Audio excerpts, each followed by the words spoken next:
내가 보매 보좌에 앉으신 이의 오른손에 두루마리가 있으니 안팎으로 썼고 7인으로 봉하였더라.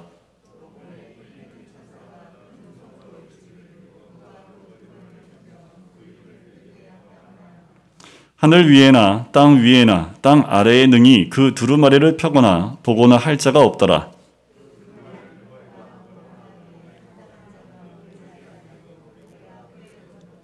장로 중에 한 사람이 내게 말하되 울지 말라. 유대 지파의 사자 다윗의 뿌리가 이겼으니 그 두루마리와 그 7인을 떼시리라 하더라.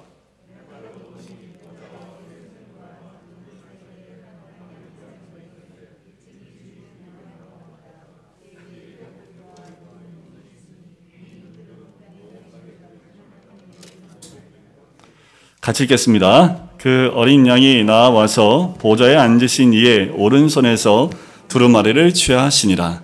아멘. 여러분들 이제 국가마다 1급 비밀, 2급 비밀, 비밀들이 있죠. 군대에도 보면 그런 비밀들이 참 많이 나와 있습니다. 그 비밀들은 읽을 수 있는 사람들이 다르죠. 그래서 1급 비밀은 특별히 그 위치에 있는 국한된 사람만 읽게끔 되어 있는 것이 비밀 문서입니다. 보니까 이제 그 FBI나 CIA나에서도 1급 비밀들, 전 세계에 있는 1급 비밀들이 일정 시간 지나니까 오픈이 되더라고요. 그래서 우리나라에 대한 것들도 오픈이 되는 경우를 가끔 보게 됩니다. 법적으로 자격이 있는 사람만 보게 되고 시간이 돼서 오픈됐을 때만 보게 되는 거지요. 로마 시대 때에도요, 중요한 문서에 두루마리의 둘레를 띠를 띠고요, 인을 쳐서 나비나 밀랍 같은 것으로 인을 쳐서 인봉을 합니다. 그래서 함부로 내용을 개봉하지 못하게 했던 것이 당시에도 있었습니다. 그런데 오늘 본문 말씀을 보기 전에 4장의 말씀과 5장의 말씀은 굉장히 연결성이 있어요. 특히 4장부터 요한계시록의 본론이 시작되는데 그 본론에서 서론 부분에 위치하는 것이 4장과 5장입니다. 한번 생각해 보세요. 4장 내용이 무슨 내용이었을까요? 목사님, 시험에 들게 하지 마시옵고 보좌 얘기가 나왔죠. 가장 중요한 게 보좌입니다. 당시에 세상의 중심이 로마 황제의 보좌라고 생각을 하지만 4장에서 진정한 보좌는 하늘에 있는 하나님의 보좌라는 것이지요. 그 보좌를 중심으로 내 생물이 있었고 24장로들이 있었지요. 그들이 찬양을 하면서 실제로 전 세상의 모든 움직이를 주관하시는 것, 통치하시고 다스리시는 분은 우리 하나님이심을 보여주고 있습니다. 그 보좌의 내용이 오늘 본문 1절에도 연결돼서 보좌에 앉으신 이가 나오지요. 근데 좀 다른 것은 집중도가 달라요. 이제 보좌에서 그 앉으신 이의 오른손에 두루마리로 그 중심이 옮겨가는 것을 보게 됩니다. 자, 두루마리가 있는데 그 안팎으로 썼다라고 나오지요. 그만큼 내용이 많음을 의미합니다. 근데 성경은요, 우주 만물을 향한 하나님의 뜻이 담겨 있습니다. 또한 우리 모든 사람의 결론이, 운명이 기록되어 있는 책이 성경 말씀입니다. 그래서 여러분들 내가 앞으로 어떻게 될까 궁금하시면 이상한 데 찾아가지 마시고요, 성경 66권을 읽으시면 됩니다. 그 안에 다 답이 있어요. 안 보이시면 저를 찾아오십시오. 제가 공짜로 봐드릴 테니까 딴 데 가지 마시고, 여러분들 성경 안에 그 우리 각 개인의 모든 운명도 다 기록되어져 있는 거지요. 참고로 두루마리는요, 당시의 기록 수단이었습니다. 이집트 시대부터 그 습지에서 자라는 파피루스 아시지요? 파피루스를 통해서 그걸 말리고 붙이고 또 해서 이 직사각형 모양으로 두루마리를 만듭니다. 그러니까 파피루스로 종이를 만들어요. 그 종이 20장을 다 연결해서 둘둘 말아 놓은 것이 당시의 두루마리 형태의 책자처럼 만들어진 겁니다. 하나님 손 위에 있는 두루마리, 그 안에 여러 가지 일들이, 글들이 기록되어져 있는데 그것이 7인으로 봉인되어져 있다라고 얘기를 하지요. 이때 당시에 고대 근동의 계약서가 이와 비슷했습니다. 이집트인이나 바벨론이나 헬라인, 로마인들은 계약서를 작성할 때요, 안쪽에 자세한 내용을 적고요, 겉에 그 내용을 간략하게 어떤 내용이 기록되어져 있는지, 여러분들 책 보면 앞에 그 순서가 나와 있는 것처럼 간략하게 기록되어져 있다고 합니다. 그리고 이것을 공인으로 인정받기 위해서 3명, 적어도 한 3사람의 인을 찍도록, 도장을 찍도록, 지금 그 계약서를 쓸 때 보통 두 명이 찍잖아요. 파는 사람과 사는 사람이 도장을 찍는데 증인까지 해서 세 사람이 인을 찍게끔 되어져 있고요. 또 더 중요한 부분은 7개의 인봉으로 봉함을 하는 것이 그때 당시의 모습이었습니다. 특별히 황제들이 어떤 그 교지를 내릴 때 또 어떤 소식을 명령을 전할 때 황제는 특별히 7개의 인을 찍어서 아무나 못 보게 했던 그 인봉함이 7개의 인봉함이었다고 얘기를 해요. 로마 황제뿐만 아니라 이 페르시아 당시 다리우스 황제가 가지고 있었던 그 반지를 통해서 7인봉을 한 것도 발견되었다고 얘기를 해요. 그만큼 중요한 문서이기 때문에 아무나 읽지 못하게 했던 그 두루마리 인봉된 것, 당시에 보통 모든 사람들이 볼 수 있었고 알고 있었던 내용입니다. 자, 여기서 7인을 찍었다, 봉해졌다라는 그 7이라는 것은 완전함을 의미하죠. 그래서 7인으로 봉했다라는 의미는 완전성과 비밀성, 그러니까 이 계시의 완전성과 비밀성을 상징해요. 하나님이 보여주시기 전에는 누구도 이 책을 또 내용을 알 수 없다라는 얘기입니다. 그러니까 이런 거지요. 지금도 여러분들 성경 66권이 못 보신 분들 계세요. 중세 때는 아무나 못 보게 했지요. 하지만 종교개혁 이후에 누구나 성경 말씀을 읽을 수 있도록 다 기록되어 있는 문자로 여러분들 우리 손에 다 가지고 있습니다. 여러분들 이 책을 못 읽게 하는 사람이 누가 있습니까? 지금 뭐 이슬람이나 아니면 북한이나 이런 데 외에는 누구든지 성경 말씀을 다 읽을 수 있어요. 믿는 사람뿐만 아니라 믿지 않는 사람도 읽을 수 있습니다. 그런데 중요한 건 뭐예요? 읽는다고 다 알아지나요? 그렇지 않지요. 여기에 비밀이 있습니다. 믿음의 분량만큼 그 말씀이 보이고 들린다는 특징이 있다는 거예요. 참 이 부분이 하나님의 호미함이 있습니다. 여러분들 목사들한테는 하나님의 특별한 은사를 주세요. 말씀의 은사가 있습니다. 말씀의 은사가 있어야지 목사로서 말씀을 전할 수 있겠지요. 그 외에도 믿음의 분량만큼, 그래서 여러분들 많은 지식이 있다고 성경을 해석할 수 있는 것 아닙니다. 오히려 어른들보다 어린 아이들이 말씀을 잘 해석할 수도 있는 거지요. 자, 그만큼 성경은 믿음의 분량만큼 보여요. 다시 말하면 성경은 비밀이다라고 볼 수 있겠지요. 이 안에 있는 내용은 합당한 자격을 가진 자 아니고서는 절대로 아주 작은 부분이라도 알 수 없다라는 겁니다. 그렇다면 왜 하나님은 성경을 비밀에 두셨을까라는 거예요. 또 이 책을 오늘 본문에서 그렇게 크게 부각시켜 보여주셨을까라는 거예요. 아까 전에도 말씀드렸지만 4장은 영상이 뭐예요? 보좌를 중심으로 전체를 다 보여주고 있습니다. 그런데 5장에 들어서면서 그 영상을 어디에 집중하고 있습니까? 점점점 집중해서 그 위에 앉아 계신 오른손에 있는 두루마리를 집중해서 클로즈업해서 보여주고 있다는 거예요. 이게 왜 이렇게 했을까라는 거예요. 자, 당시 이 요한계시록이 기록될 당시에는요, 기독교가 굉장히 탄압과 또 핍박이 많았던 때입니다. 그런데 반대로요, 로마가 집권하던 때는 문화나 여러 가지 부분에서 평화를 누렸던 팍스 로마라고 해서 로마가 지배했던 모든 지역 가운데는 굉장히 앞선 문명과 문화와 평화를 누리고 있었던 태평성대를 누리던 때입니다.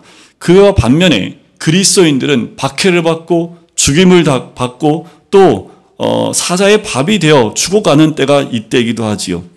그러니 그리스도인들에게 교회가 어떻게 보였을까요? 반대로 보였겠죠. 세상에 비하면 너무나 초라하고 아무것도 아닌 것처럼 보였을 겁니다. 로마는 다 이루었다고 얘기하는데 교회의 성도들은 망하고 굶주리고 날마다 죽음 앞에서 위태롭게 살아가니까 세상에 살 소망이 다 메말라 버리는 거지요. 오직 예수님만이 구원자이심을 아는데 이 로마와 예수님이 자꾸가 비교가 되는 거예요. 십자가에서 죽은 예수님이 나를 위해 뭘 해주고 있어 지금 하면서 조금씩 불평이 올라오기 시작을 합니다. 예수를 믿으면서도 몸과 마음이 자꾸 로마로 몸이 향하고 있는 거지요. 그럴수록 로마는, 그리고 세상은, 우리 부모님은 이렇게 얘기했습니다. 교회 나가면 밥 주냐? 저는 항상 얘기했습니다. 밥 줘요. 밥 줘요. 진짜 교회가 밥 주잖아요. 야, 예수 믿으면 밥이 나오냐? 뭐가 나오냐? 밥 나와요. 그래서 네, 학생 때는 부모님하고 할 때 막 이제 제가 대들 때는 네, 그렇게 답변하기도 했는데 이때 당시도 그런 거지요. 세상은 예수 믿으면 뭐 밥 주냐, 네 일이 해결이 되냐 이런 말로 자꾸만 우리를 교묘하게 복음을 헷갈리게 만들고 핍박을 합니다. 오죽하면 사도 바울이 로마서 1장 16절에 보면 내가 복음을 부끄러워하지 않는다라고 얘기를 해요. 그 말은 왜일까요? 당시에 많은 그리스도인들이 부끄러워했다라는 것을 반추하여 알 수 있는 내용이지요. 예수 믿는 것 너무도 부끄럽게 여길 수밖에 없는 상황입니다. 그런데 이 상황이 바뀌려면 아직 200년이라는 시간을 더 이 시기를 거쳐야 돼요. AD 313년에 로마가 이 기독교를 국교로 공인을 합니다. 그러니까 앞으로도 200년이 넘는 시간 가운데 계속 힘들고 어려운 시간들이 지나갈 수밖에 없어요. 그러니 우리 주님이 특단의 조치를 취할 수밖에 없지요. 성경을 통해서 절망에 빠진 그리스도인들에게 소망을 불어넣기로 작정을 하신 겁니다. 그러니까 로마가 전부가 아니라는 거예요. 세상이 전부가 아니라는 거예요. 너희가 보고 있는 것 그게 전부가 아니라고 말씀하시는 거예요. 주님이 재앙으로 찾아오셔서 타락한 세상을 반드시 심판하시리라 말씀해주고 있는 거예요. 너희가 보는 것, 너희가 보고 있고 정말 부러워하는 모든 것들 하나님이 반드시 심판한다라고 말씀하시는 거지요. 그러니까요, 이 성경이 비밀의 책일 수밖에 없지요. 로마 즉 세상도 훤히 아는 언어로 쓰여져 있긴 하지만 무슨 말인지 모르게끔 이 책이 비밀로 적혀져 있는 책이지요. 분명히 하나님은 성경을 통해 말씀하십니다. 내가 로마를 부러워하느냐? 네가 세상이 그렇게 부럽더냐? 로마는 반드시 망한다. 세상은 반드시 심판되어진다. 내가 그 증거를 이 책에 남겼다. 나를 믿으면 이 책의 모든 말씀을 깨달을 수 있다. 우리가 요한계시록 말씀을 통해서 깨달아야 될 부분이 이 부분입니다. 세상은 하나님 반드시 심판하시겠다 말씀하시는 거지요. 그런데요, 우선 아무리 읽어도 모르겠어요. 이 말은 여러분들 믿음의 눈으로 온전히 보지 못하기 때문에 그래요. 내가 세상에 더 많이 속해 있다면 세상에 속한 만큼 말씀이 깨달아지기 어렵습니다. 2절 말씀에 보면 또 봄에 힘있는 천사가 큰 음성으로 외칩니다. 누가 그 두루마리를 펴며 그 인을 떼기에 합당하냐? 하늘 위에나 땅 위에나 땅 아래에 능히 그 두루마리를 펴거나 보거나 할 자가 없다라는 거예요. 이를 뗄 사람이 없어요. 그 두루마리를 열어볼 사람이 없어요. 천사도 못한다고 얘기를 합니다. 자, 근데 성경에 보면요, 이 봉인된 책에 대한 내용이 요한계시록에만 나오는 게 아니에요. 자, 구약에 보면 이사야 29장 11절에 보면 그러므로 모든 계시가 너희에게는 봉한 책의 말처럼 되었으니 라는 얘기가 나옵니다. 또 에스겔 2장 9절과 10절에 보면 이렇게 나와요. 내가 보니 보라 한 손이 나를 향하여 펴지고 보라 그 안에 두루마리 책이 있더라. 그가 그것을 내 앞에 펴니 그 안팎에 글이 있는데 그 위에 애가와 애곡과 재앙의 말이 기록되었더라. 근데 에스겔 바로 다음 장인 3장 3절에 이런 말씀이 나옵니다. 인자야, 내가 내게 주는 이 두루마리를 내 배에 넣으며 내 창자에 채우라. 우리한테 하시는 말씀이죠. 여러분들 이 두루마리를 우리 배에 채우셔야 합니다. 우리 배에 가득 채워야 되지요. 그런데요, 그것이 입에 넣을 때 그 입에서 무슨 맛이 나는 줄 아세요? 달기가요, 꿀 같더라라는 거지요. 저는 꿀 좋아해서 꿀을 퍼먹기도 하는데 여러분들 성경 말씀이 우리 입에서 꿀처럼 달다고 그래요. 시편 기자는 보면 시편 139편 16절에 이렇게 또 얘기합니다. 자신이 태어나기도 전에 이미 인생의 모든 날이 정해졌으며 그것이 주의 책에 다 기록되었다라고 얘기를 해요. 여러분들 다 기록되어져 있어요. 한 명도 빠짐없이 우리가 태어나서 우리의 모든 것들이 이미 주의 책에 기록되어져 있다. 시편 기자는 고백을 합니다. 이런 말씀을 미루어 볼 때 성경의 특징이 무엇일까요? 구원받은 주의 백성에겐 주의 말씀은 비밀이 아니라 꿀보다 더한 말씀이라는 겁니다. 하지만 로마나 믿지 않는 자에게 이 성경은 무슨 특징이에요? 애가입니다. 애곡입니다. 재앙의 말입니다. 두려움과 공포의 책일 수밖에 없다라는 거예요. 여러분, 이 말씀은 깨달아지고 또 우리가 깨닫고 들을 때마다 단 말씀이 되어져 우리 안에 채워질 때에 그 말씀이 나를 살릴 수 있는 거지요. 계시록을 계속 읽다 보면 이 두루마리 인을 하나씩 뗍니다. 인을 뗄 때마다 뭐가 임해요? 재앙이 일어나는 것을 보게 돼요.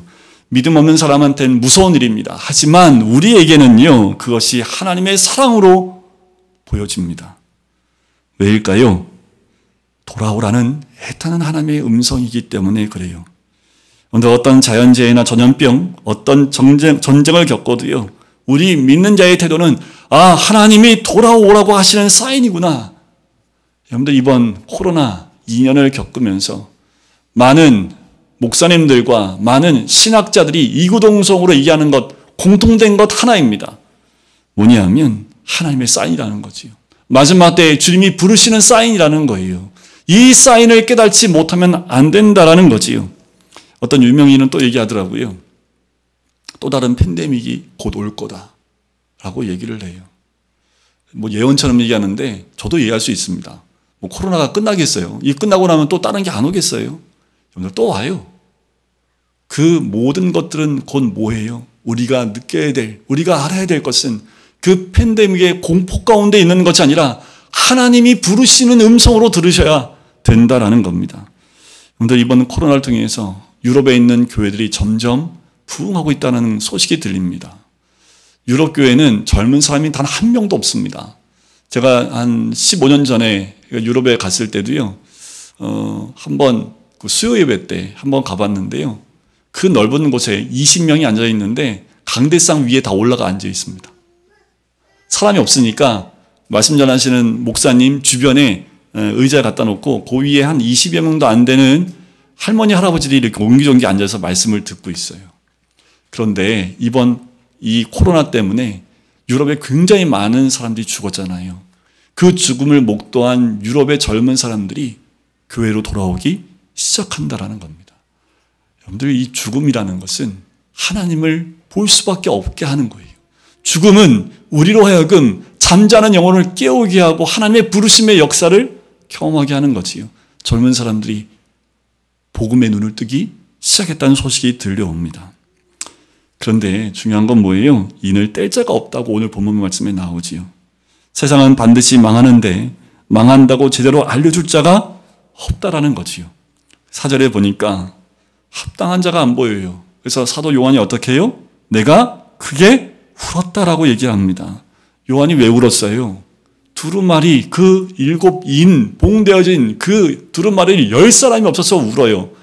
지금 사도 요한이 예수 믿다가 지금 내가 이 어려운 유배당해가지고 지금 중노동하는 것 때문에 너무 힘들어서 엉엉 울고 있습니까? 지금 강제 노역에서 풀려날 기미가 전혀도 안 보여서 그것 때문에 울고 있습니까? 밤모섬에 있든지 육지에 있든지 사도 요한은 이것이 중요한 게 아니에요. 중요한 것은 인간들이나 천사들 가운데 어느 누구도 인간의 이 절박한 공경을 도와줄 수 있는 자가 없다는 사실이지요.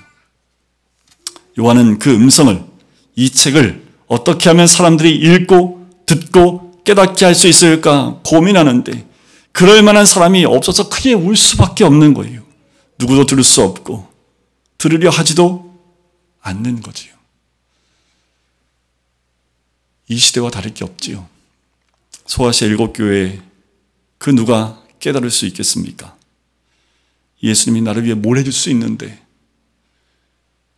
로마가 더 낫다고 말하는 것이 무엇을 깨달을 수 있겠습니까? 로마가 더 낫다고 얘기하고 있는데 요한도요. 왜 우냐 하면 자기 수준에서 깨달아지지 않는 것이 있기 때문에 또 우는 거예요. 세상에 많은 지식과 지성과 이성이 총망라 한들 이 인을 뗄 수 있는 사람이 누가 있겠습니까? 여러분 이 시대에 열리지 못하는 그 인을 떼지 못하는 자들 때문에 울어야 합니다. 성경을 모르면 내 인생도 안 보이고요. 세상도 안 보입니다. 여러분들 우리가 생명이 되는 이유는 뭡니까? 하나님의 생기가 내 코에 들어와 생명이 되는 거지요. 생명이 안 되면 다 뭐예요? 짐승입니다. 그러면 생명과 짐승의 차이점은 뭔지 아세요? 생명은 말씀을 깨달을 수 있지요. 짐승은요. 도통 무슨 말인지 몰라요. 그래서 짐승들은 뭐에 따라 움직일까요? 자기의 욕망 따라 움직이고 자기의 욕심 따라 움직이는 것일 수밖에 없는 거지요. 그렇다고 짐승한테 화내요? 너는 왜 말씀 몰라 하면서 때려요? 할 수 없지요. 우리가 할 수 있는 건 뭐예요? 생명되지 못한 그들을 향해서 우는 것밖에 없는 겁니다. 비밀의 책인 성령의 인을 떼려면 우리는 울어야 합니다. 그 눈물이 우리 인생을 눈물로 살아내야 된다는 거지요. 어쩌면 이 마지막 때를 살고 있는 우리들이 해야 될 것은 눈물의 삶을 시작해야 합니다. 멀리 있지 않습니다. 내 자신 안에 나를 위해서 울어야겠지요. 말씀을 봐도 깨닫지 못하는 것 때문에 우셔야 합니다. 내 가족 식구들 가운데 이 말씀을 깨닫지 못해서 구원의 자리로 나가지 못하는 아내와 남편과 자식을 위해서 울어야 합니다. 공동체 안에 코로나 때문에 그 믿음을 상실한 채 떨어져 나간 그 영혼들을 위해서 울어야 합니다. 그럼 어떤 사람이 요한처럼 크게 우는 사람이 될까요? 그건 말씀을 깨닫고 맛본 사람만이 울 수 있습니다. 진리의 말씀을 깨닫고 맛보고 구원을 맛본 사람만이 울 수 있는 사람이지요. 요한은 하늘에서 계시를 보았을 때 어떻게 했습니까? 그것을 다른 사람에게 하는 말로 듣지 않았다라는 거지요. 그 말씀은 곧 나에게 주시는 그 말씀이기 때문에 그는 그 안에 들어갔고 그 안에서 생각했고 그 안에서 느끼고 있는 거예요. 요한계시록을 보세요. 사도 요한이 직접 보고 있습니다. 또 봄에 또 눈을 들어 봄에 그가 보고 있어요. 그 자리에 함께하고 있어요. 그 안에서 느끼고 있다라는 겁니다. 그런데 그 말씀은 아이고 꼭 요때 저 집사는 꼭 안 나와. 이럴 때 꼭 남편은 눈 감고 자. 이러면 안 된다라는 거예요. 그 말씀은 곧 누구요? 나입니다. 그 말씀이 내 가슴을 칠 때 우리는 울어야 한다라는 거지요. 이 책자를 열 자가 아무도 없다라는 것을 바로 자신의 문제로 알고 통곡해야 한다라는 거예요. 어떤 책에 이런 내용이 있습니다. 한 성도님, 이 목사님이 막 설교하다가 잘못해서 손을 탁 들었더니 온 성도 갑자기 다 일어난 거예요. 그러니까 성도님들이 너무 집중하다 보니까 이 목사님의 손짓 하나에 모든 성도가 갑자기 확 일어난 거예요. 여러분, 하나님 말씀을 남의 말씀으로 보시면 안 됩니다. 하나님 말씀은 자기들과 먼 곳에 있는 것처럼 감상하듯 보는 것이 아니라 그것이 내 말씀이기 때문에 내가 반응하는 거지요. 어떤 목사님이 이런 고백을 해요. 에베소 말씀에 설교를 하는 가운데 그 기간 가운데에는 교인들과 함께 에베소서 안에 살았다라고 고백을 합니다. 그 안에서 느끼고 그 안에서 생각하고 그 안에서 숨을 쉬었다라고 고백을 해요. 그 말씀 안에서 놀라고 그 말씀 안에서 충격을 받았다고 해요. 그러니까 은혜를 받는 거지요.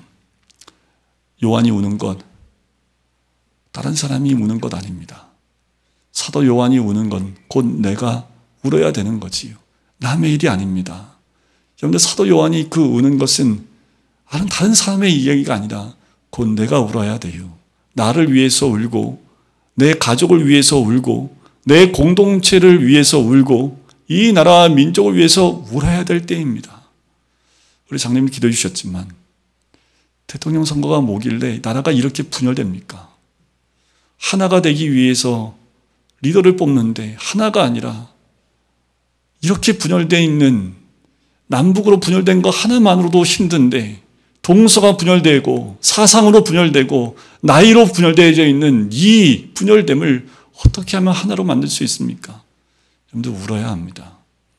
이 세상이 다라고 생각하는 사람들이기 때문에 그래요. 하나님의 음성 듣지 못하면 안 돼요. 이 땅은 예수 그리스도 외에는 하나로 만드실 분이 한 명도 없습니다. 그런데 이 책의 비밀을 열어줄 분 한 분 있다고 나오지요. 그게 예수 그리스도입니다. 책이 열릴 때에 우리 가족과 공동체와 이 사회가 하나가 되는 거지요.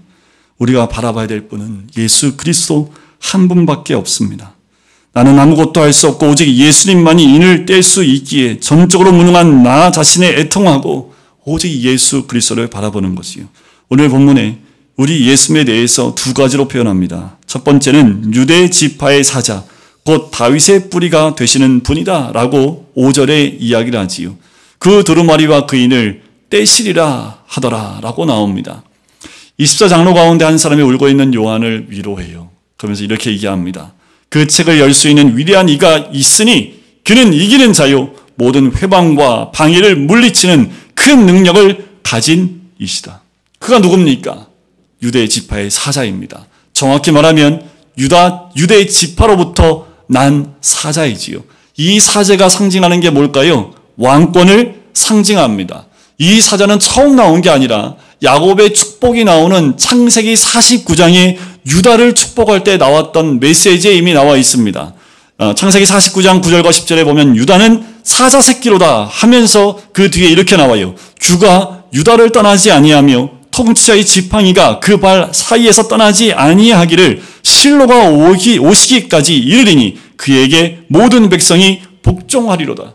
이미 창세기로부터 이미 메시아가 올 것을 유다 지파로부터 오실 것에 대해서 이미 말씀하셨고 마지막 책인 요한계시록에서도 다시 말씀을 하고 있는 거지요. 실로는 당시 사사시대에 성막이 있던 곳입니다. 그것은 정치와 종교의 중심지였지요. 따라서 실로가 온다라는 것은 하나님의 성전, 즉 새로운 통치시대가 온다라는 거예요. 다시 말하면 실로는 메시아를 의미합니다. 한편 이 사자는 다윗의 뿌리라고 얘기하지요. 유대지파, 바로 유다지파로부터 난 사자 다윗의 뿌리는 메시아를 추격해 보여주는 내용이지요. 이사야 말씀에 너무도 잘 등장해 놓은 것을 볼 수 있습니다. 두루마리 책을 뗄 수 있는 근거가 뭐라고 나와요? 5절에 보니까 그가 이겼기 때문이다 라고 얘기를 해요. 자, 어떤 승리를 거뒀을까요? 그래서 이겼다라는 것은요, 원문에 보면 단회성입니다. 한 번 이기셨어요. 그런데 끝난 겁니다. 사탄의 권세를 물리치고 승리하신 십자가에서의 단회적인 죽음을 통해 최종 승리를 하셨다는 것을 말하는 거예요. 그래서 이긴 거지요. 이것을 보여주는 것이 보좌와 내 생물과 장로들 사이에 계신 유대 지파의 사자 다윗의 뿌리입니다. 5절에는 사자로 나오는데 자, 두 번째 그리스도의 모습은 죽임당한 어린 양의 모습으로 나와요. 그것이 6절과 7절에 나오지요. 여러분 승리했습니다. 이겼다고 하는데 어떻게 이겼어요? 죽임당한 어린 양으로 이겼다라고 얘기를 해요. 이게 여러분들 이해가 가십니까? 사자로 이겼다고 하면 이해가 가요. 왜요? 왕권이 있습니다. 힘이 있어요. 능력이 있습니다. 그런데 어떻게 이겼다고요? 사자의 모습을 이긴 것이 아니라 죽임당한 어린 양의 모습으로 이겼다라는 거지요. 십자가의 역설적인 승리입니다. 그런데 이 승리로 끝난 거지요. 어린 양이 하나님의 두루마리 인을 떼기에 합당한 이유가 바로 여기에 나타나는 거지요. 그는 십자가 대속적 죽음으로 죄와 사망의 권세를 이기고 승리하셨기에 인을 떼기에 합당하다라는 거예요. 그러니 예수 그리스도 외에는 이 말씀을 열 자도 없고 펼 자도 없는 겁니다. 하나님은 어린 양의 십자가의 죽음으로 우리 하나님의 구속 경륜과 심판을 계속해서 진행하고 완성할 수 있었던 거지요. 죽임을 당한 승리한 어린 양이었기에 이제 그는 7뿔과 7눈을 갖고 있습니다. 7뿔은 완벽한 힘과 권세를 소유하고 있음을 의미합니다. 7눈은요, 온 땅을 두루 감싸시는 하나님의 7령, 곧 성령을 상징해요. 그래요. 그 구속 경륜이 예수 그리스도를 통해 성령의 능력으로 이 땅에 반드시 이루어지게 하려는 하나님의 확실한 의지를 나타내는 겁니다. 그 어린 양이 주님의 오른손에서 그 두루마리를 취하는 것이 7절의 말씀이지요.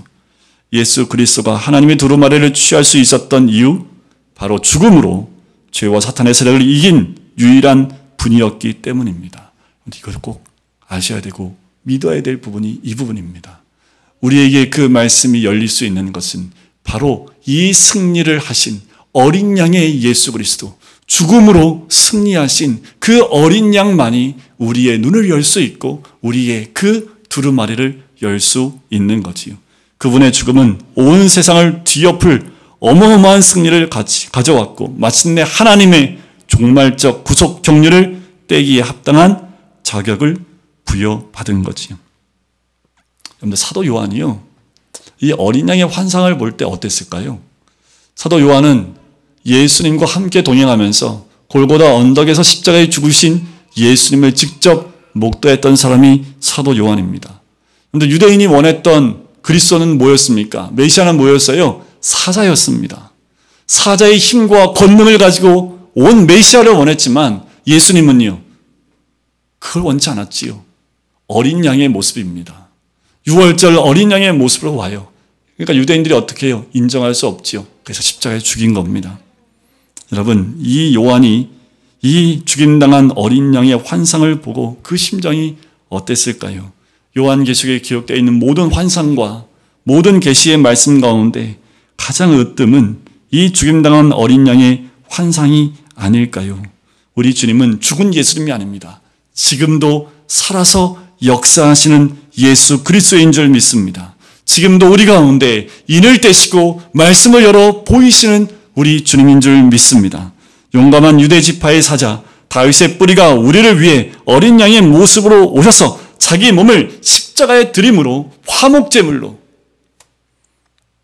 우리에게 성경이 열리게 하시는 그 분으로 오신 줄 믿습니다. 하나님은 여러분들 각자의 시대의 상황에 따라 집안 문화와 여러 가지 사연과 고난 가운데 우리가 인을 떼기를 원하십니다. 말씀을 깨닫기를 원해요. 여러분들 주일만 듣고 돌아가는 말씀이 아니라요. 여러분들 이 시대에 이 나라에 하나님 말씀이 깨달아지셔야 됩니다. 여러분들 가정 환경 가운데 말씀이 들어갈 수 있어야 됩니다. 내가 일하는 일터 가운데 주의 말씀이 들어갈 수 있어야 돼요. 그렇지 않으면 여러분들 교회만 오면 인이 열려요? 아니요. 교회에서 인이 열리지 않기 때문에 그 두루마리가 열리지 않기 때문에 가정도 열리지 않고 직장도 열리지 않고 내가 있는 곳 가운데 말씀이 열리지 않는 거지요. 내가 세상에 속해 있는데 성경은 열릴 수 없습니다. 중요한 건 그 말씀이 열릴 수 있도록 우리가 어린 양이신 예수 그리스도 앞에 늘 있어야 된다라는 거지요. 세상을 바라보고 있으면 절대로 열릴 수 없습니다. 초대교회 많은 성도들 이 요한계시록 말씀을 들을 때 어땠을까요? 근데 그것이 열렸을까요? 우리로 하여금 인을 떼지 못하게 하는 것이 무엇입니까? 초대교회는 너무나 대비되어지는 박교와 핍박과 어려움이었겠지요. 근데 우리는 왜 안 열립니까? 지금 믿음 때문에 박해받지 않고 있는데 우리는 왜 이 연이 열리지 않습니까? 이 인이 왜 떼어지지 않습니까?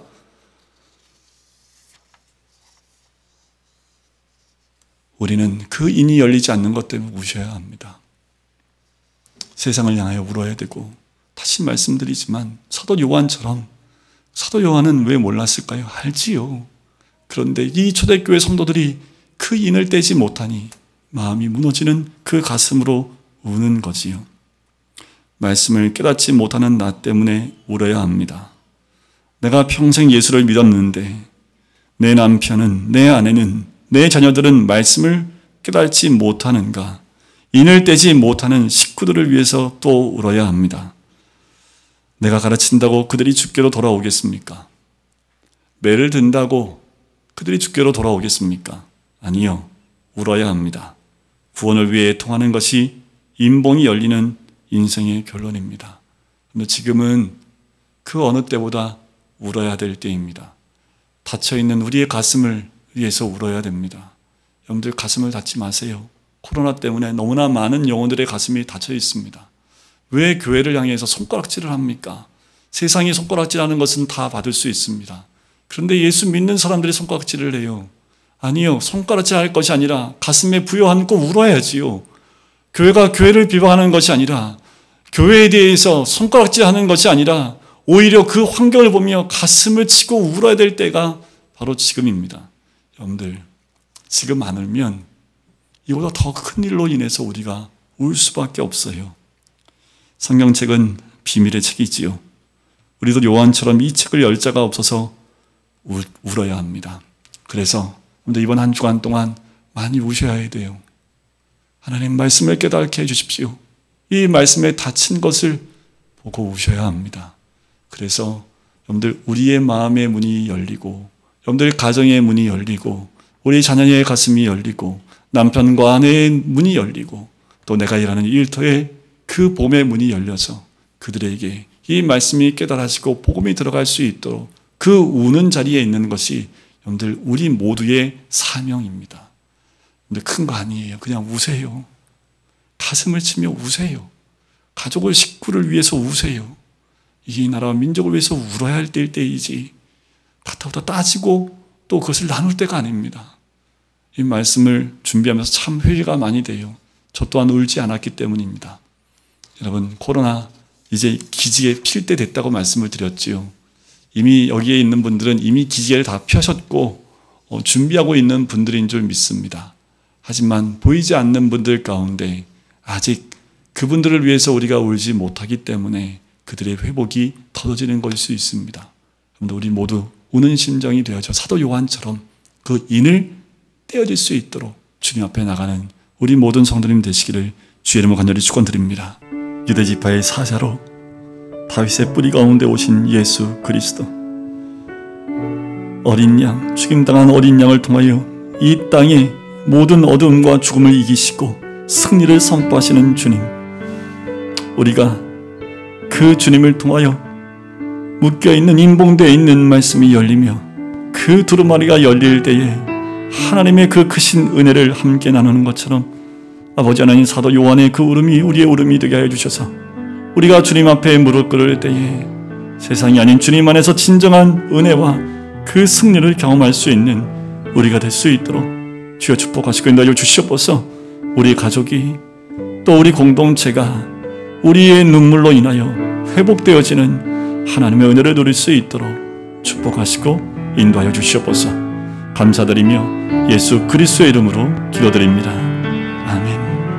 이제는 예수 그리스도의 은혜와 하나님 아버지의 사랑하심과 성령의 교통하심이 사도 요한같이 간절히 울기를 소원하는 우리 모든 성도님들 머리 위에, 가정 위에, 사업터 위에, 환우들 머리 위에 이제부터 영원까지 함께 하시기를 간절히 축원하옵나이다. 아멘.